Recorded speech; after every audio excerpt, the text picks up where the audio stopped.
Welcome to our session on understanding calculus. We will try to understand the various concepts in calculus and then use them to solve problems, some easy ones and some even challenging ones. If you like this video, please press the subscribe button and the bell icon to receive further notifications. And please like and share with your friends and give your comments and feedback so as to make my lectures more productive and more useful to you. So let the journey begin. The first concept that we will try to understand is functions. Now you have to understand this concept extremely well, because without the understanding of functions, you will not be able to make any headway into calculus. Now what is a function? It is like a machine where you feed in one value and out comes another value. Now the job of the machine is to first accept one value, process it in a specific way, and then deliver another value. The value that you put in is x, and what comes out is either described as fx or y. Now the job of the machine is to extract juice.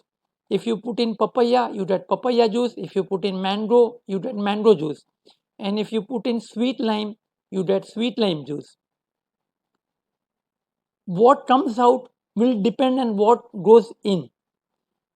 Now the job of this machine is to extract juice. The job of another machine may be something else, and there, depending on the input, you get different types of outputs.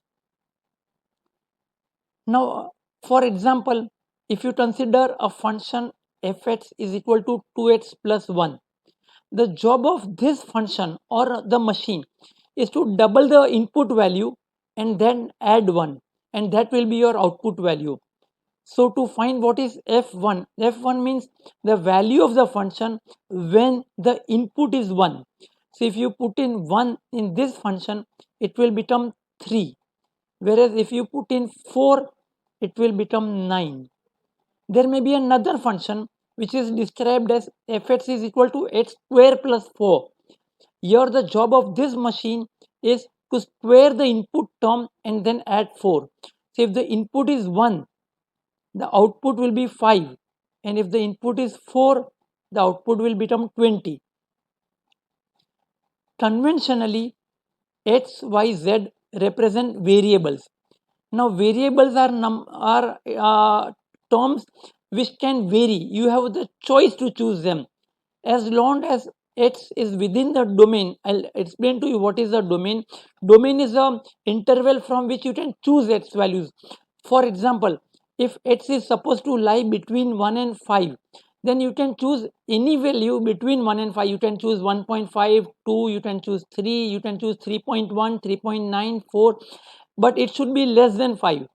If it is more than 5, this machine is not going to accept that value. For example, the job of this machine is to extract juice. Now if you put in fruits, you will get fruit juice, but if you put in an iron rod, the machine is not going to accept that, and the machine may even stop functioning altogether. Similarly, if you choose the value of x which lies within the domain, that means within the specified interval, then it will produce an output which is either fx or y. Now the input that you put is known as the independent variable, because you have a choice and you can choose whatever you want. You can choose anywhere as long as it is within the domain. You can choose anything between 1 and 5. Output, you do not have a direct choice, and it will depend on what the input value is, and hence it is known as a dependent variable.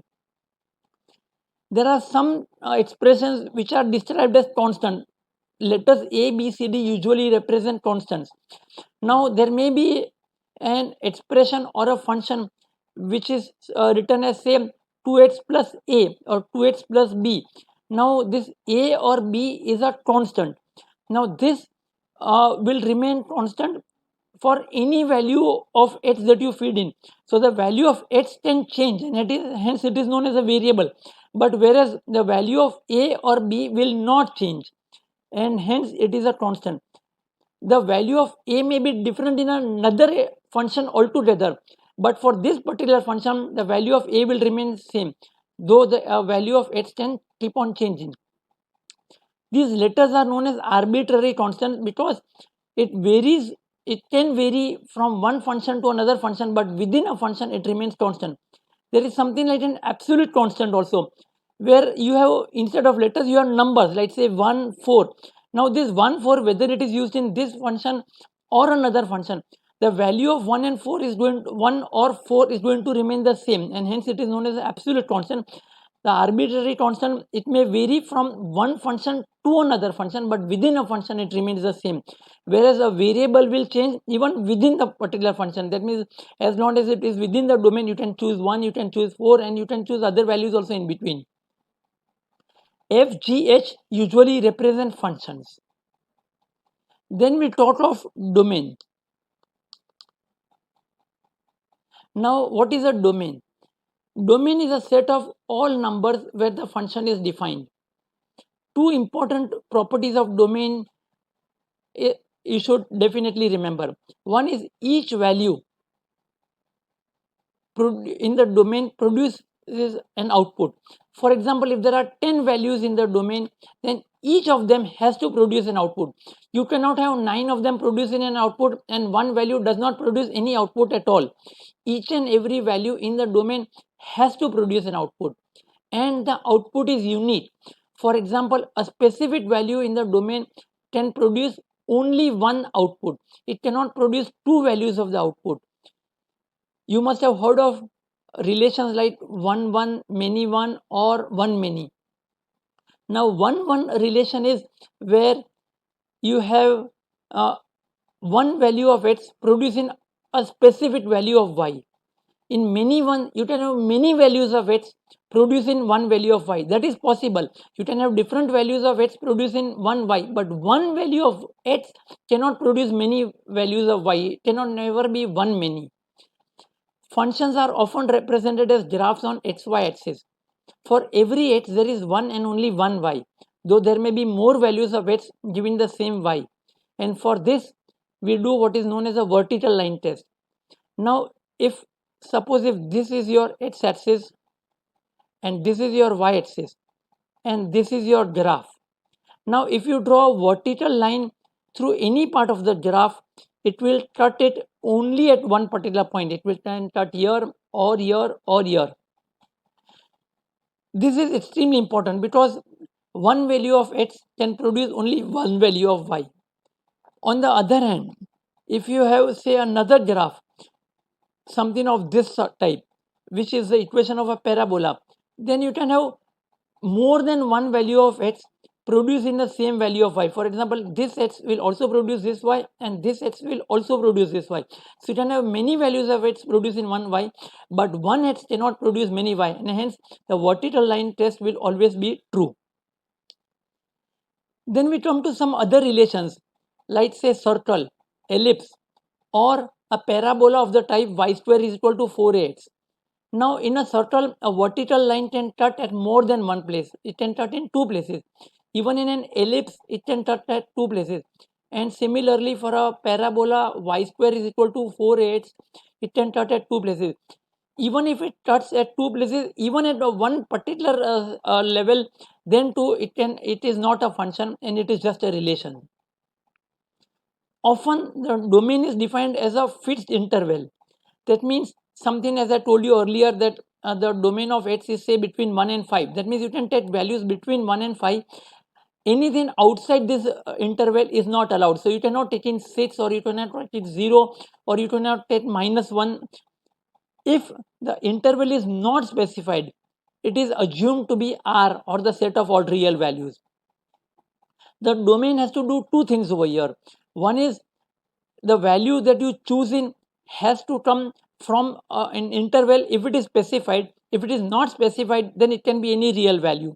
And the second condition that must be considered is that if the value is accepted, then whether it will produce a real value.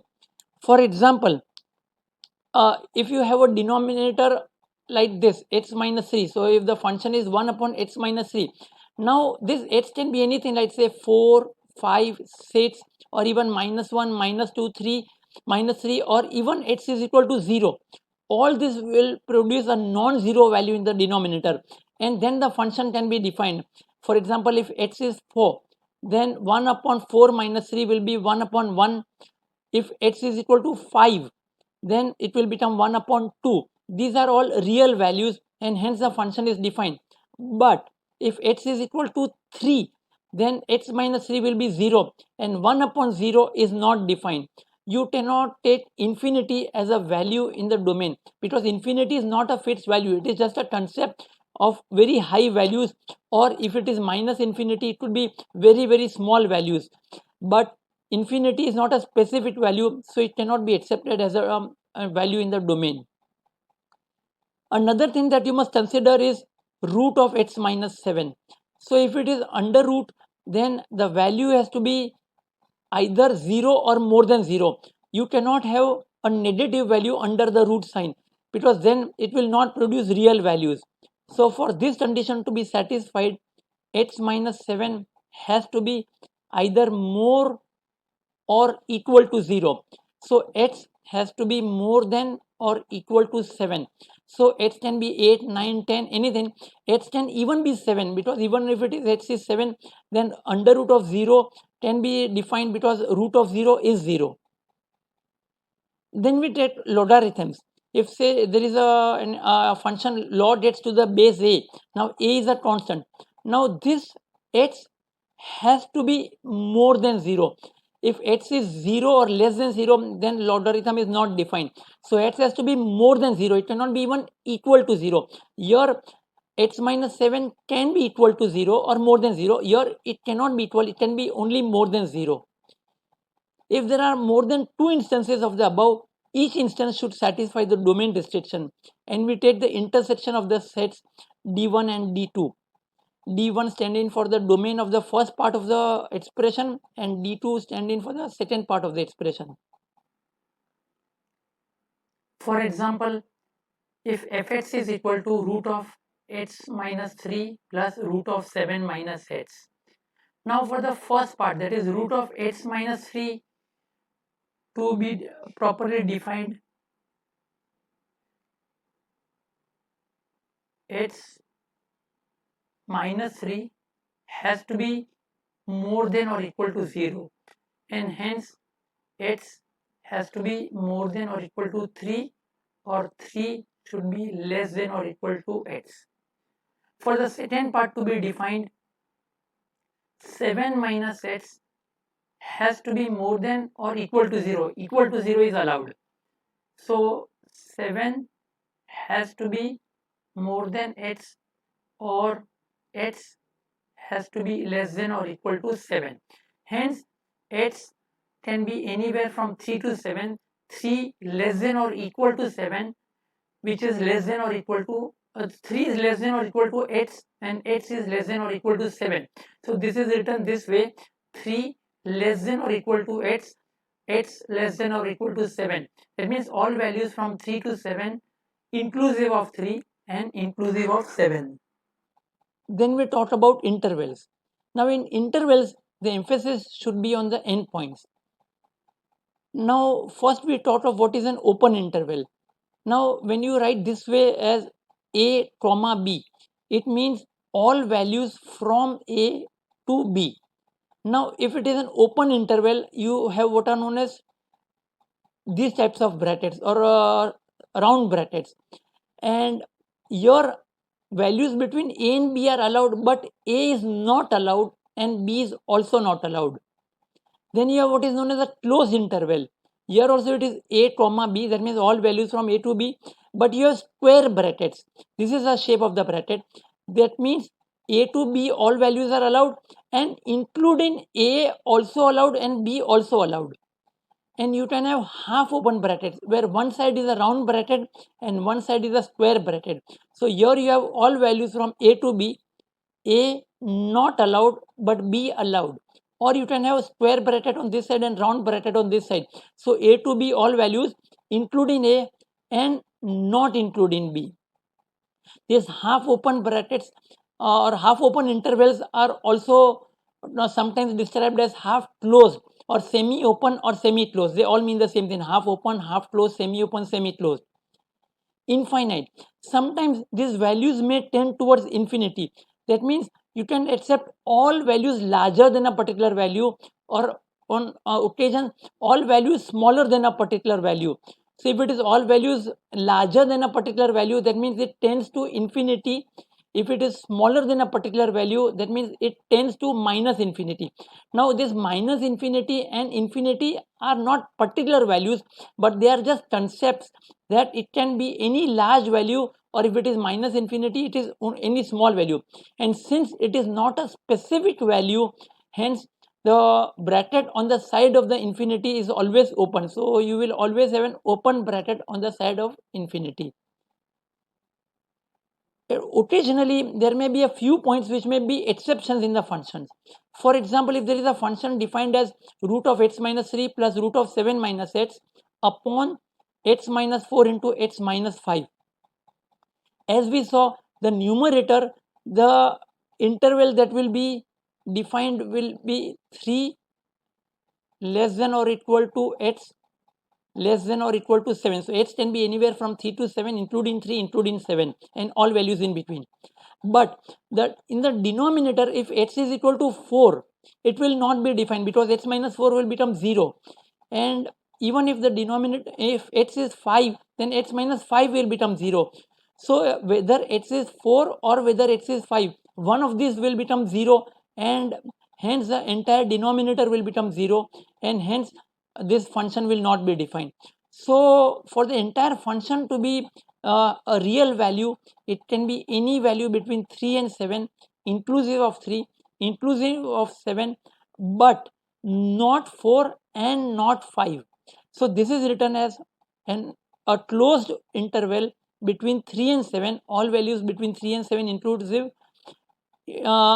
minus 4 and 5. Now here you have what are known as curly brackets, and curly brackets are written this way. Here it means that the value 4 and value 5, these specific values are not allowed. It does not mean all values between 4 and 5. You can have any value between 4 and 5, but you cannot have only 4 and 5. So the meaning of this entire expression is all values from 3 to 7 are allowed, because it's a square bracket or a closed bracket. 3 is allowed, 7 is allowed, but 4 and 5, these specific values are not allowed. Values between 4 and 5 will be allowed. So that finishes the domain. Then we talk of range.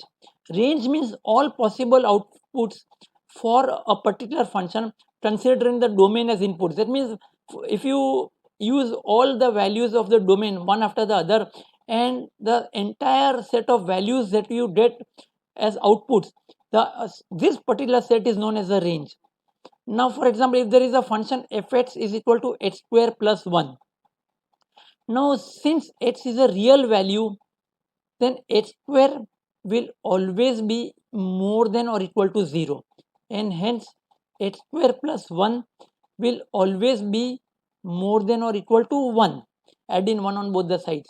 So that means the output of this function, the input x can be anything, any real value, because the domain is not specified, but the output will be always greater than or equal to 1. So you write a close bracket on one side to begin with, then you write 1 comma infinity, that and then you put a open bracket on the other side. So that means all values between 1 and infinity, or you can always also say more than or equal to 1. This is also good enough, or you can write this way, but 1 is included and infinity always will be an open bracket. So with this we finish with today's session. Do give your comments and your valuable feedback. Press the subscribe button and press the bell icon for notifications, and like the video and share with your friends. Thank you so much.